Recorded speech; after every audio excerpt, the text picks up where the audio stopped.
Welcome back. మహాబలేశ్వరంలో record స్థాయి వర్షం కురిసిన కృష్ణానది మీద ప్రాజెక్టులు పూర్తిగా నిండలేదు. నాగార్జున సాగర్ లోకి చుక్క నీరు రాలేదు. శ్రీశైలం ఆపసోపాలు పడుతోంది.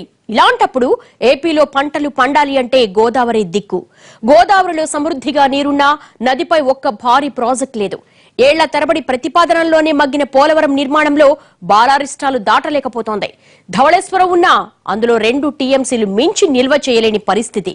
పోలవరం ఎప్పుడు పూర్తవుతుందని ప్రశ్నిస్తున్నాయి సముద్రంలో కలుస్తున్న గోదావరి జలాలు. గోదావరికి భారీ వరద రావటం, సముద్రంలో కలిసిపోవటం రొటీన్. ఏటా జరిగినట్టే ఈ ఏడాది కూడా జరుగుతోంది. వరదల్లో ఒక పంట నష్టపోతే వరదలు పోయాక నీరందక మరో పంట నష్టపోవాల్సిన దుస్థితి కోనసీమ రైతులది. పక్కనే నది ప్రవహిస్తున్న అతివృష్టి, అనావృష్టి లాంటి పరిస్థితుల్ని చవిచూస్తున్నారు అన్నదాతలు.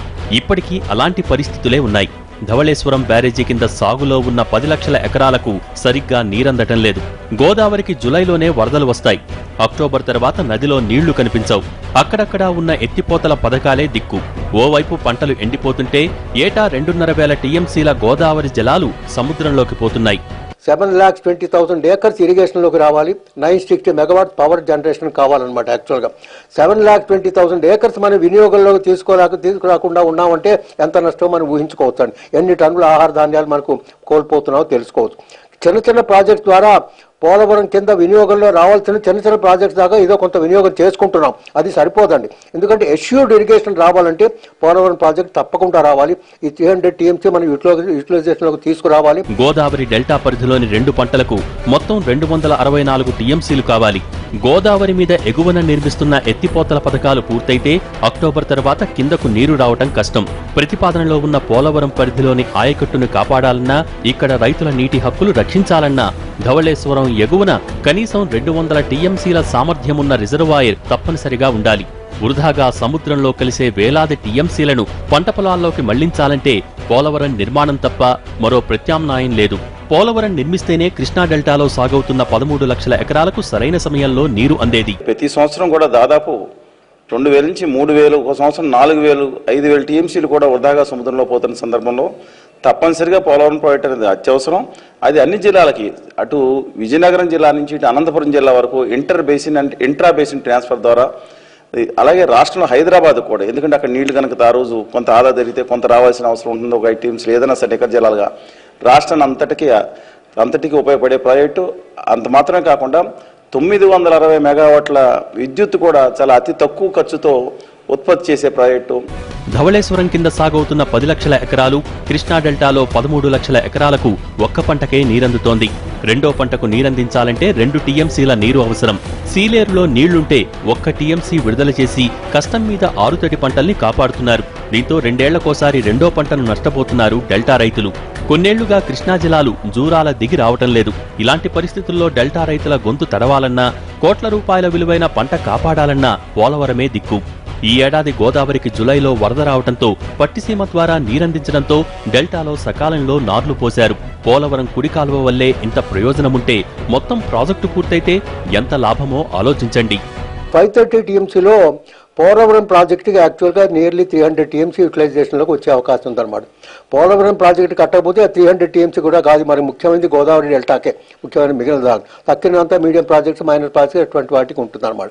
కాబట్టి ఈ మన కోట ఆంధ్రప్రదేశ్కు ఉన్నటువంటి షేర్ యూటిలైజ్ చేసుకోవడానికైనా ముఖ్యంగా పోలవరం ప్రాజెక్టు పూర్తి వినియోగంలోకి రావాలి. అంటే నియర్లీ 300 టీఎంసీ యూటిలైజేషన్లోకి రావాల్సిన అవసరం ఎంతైనా ఉందన్నమాట. ఆల్మట్టి డ్యాం ఎత్తు పెంచడం వల్ల కృష్ణా డెల్టా ఎంతో దెబ్బతింది. 13 లక్షల ఎకరాల కృష్ణా డెల్టాను రక్షించాలంటే పోలవరం కట్టి గోదావరి జలాలను మళ్లించడం తప్ప మరో మార్గం లేదు. పోలవరం ప్రాజెక్టు వల్ల కృష్ణా గోదావరి డెల్టాల స్థిరీకరణతో పాటు కొత్తగా సాగులోకి వచ్చే భూమి నుంచి ఏటా 1,50,00,000 మెట్రిక్ టన్నుల ధాన్యం ఉత్పత్తవుతోంది. దీని విలువ సుమారు 20,000 కోట్ల రూపాయలు. కొన్నేళ్లుగా ఖరీఫ్ పంట చివరిలో గోదావరిలో నీటి ఎద్దడి అధికంగా కనిపిస్తోంది. దీంతో రెండో పంటకు వచ్చేసరికి 10.27 లక్షల ఎకరాలకు గాను 2 లక్షల ఎకరాల్లోపే సాగుకు అనుమతించాల్సిన పరిస్థితులు కనిపిస్తున్నాయి.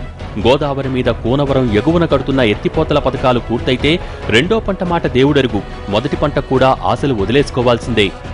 గోదావరి జలాల ట్రిబ్యునల్ గోదావరి డెల్టాకు పోలవరం ప్రాజెక్టుకు 566 టీఎంసీలు కేటాయించింది.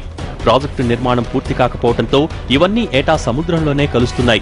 సిడబ్ల్యూసీ అంచనాల ప్రకారం ఏటా 2000 టీఎంసీల గోదావరి నీరు సముద్రం పాలవుతోంది. ఒక్క టీఎంసీ నీటితో 6000 ఎకరాల్లో ఖరీఫ్లో వరి పండించవచ్చు. 10,000 ఎకరాలలో ఆరుతటి పంటలు పండించవచ్చు. 20,000 ఎకరాల్లో బిందు సేద్యం చేయవచ్చు. 30 కోట్ల రూపాయల విలువ చేసే 2,40,000 బస్తాల ధాన్యం పండించవచ్చు. ఒక్క టీఎంసీతో 30 కోట్ల రూపాయల విలువైన ధాన్యం పండించవచ్చంటే ఏటా సముద్రంలో కలుస్తున్న గోదావరి జలాలతో ఎంత విలువైన ధాన్యం పండించవచ్చో తెలుసా? 7 లక్షల కోట్ల రూపాయల విలువైన ధాన్యం. అంటే ప్రతి ఏటా మనం 7 లక్షల కోట్ల రూపాయలు నష్టపోతున్నామన్నమాట. ప్రస్తుతం భారీ వర్షాలు వరదలు వచ్చినా నాగార్జున సాగర్ ప్రాజెక్టు నిండలేదు. గతంలో సాగర్ నిండితేనే కృష్ణా డెల్టాకు నీరందేది. ప్రస్తుతం పులిచింతల నిండటం, పట్టిసీమ లిఫ్ట్ ఇరిగేషన్ ద్వారా డెల్టాకు ఇబ్బంది తొలగిపోయింది. ఏ విధంగా చూసినా కృష్ణా జలాలను నమ్ముకుని ఏపీ రైతు ధీమాగా ఉండే పరిస్థితి లేదు. కృష్ణానది మీద ఏపీ, తెలంగాణలో నిర్మాణంలో ఉన్న ప్రాజెక్టులు, ఎత్తిపోతల పథకాలు పూర్తయితే శ్రీశైలం దిగిరావటం కష్టమే. ఇలాంటి పరిస్థితుల్లో విశాఖ నుంచి గుంటూరు వరకు సాగునీరు, తాగునీరు అందించాలంటే పోలవరం నిర్మాణమొక్కటే పరిష్కారం. ఈ ప్రాజెక్టు నిర్మాణం ఎంత త్వరగా పూర్తయితే ఏపీకి అంత మంచిది. కాలచక్రం అనూహ్యంగా మారుతోంది. వర్షాలు సకాలంలో రావడం లేదు. ఊహించని రీతిలో వరదలొస్తున్నాయి. అతివృష్టి, అనావృష్టి కారణంగా ఎక్కువగా నష్టపోతోంది అన్నదాతే. ఈ పరిస్థితి మారాలంటే భారీ బహుళార్థ సాధక ప్రాజెక్టుల నిర్మాణమే మార్గం. 2018 నాటికి పోలవరం పూర్తయితే నష్టం కొంతైనా తగ్గుతుంది. ఇది వాళ్ళ స్టోరీ బోర్డ్. మరంశంతో మళ్ళీ కలుద్దాం. నమస్తే.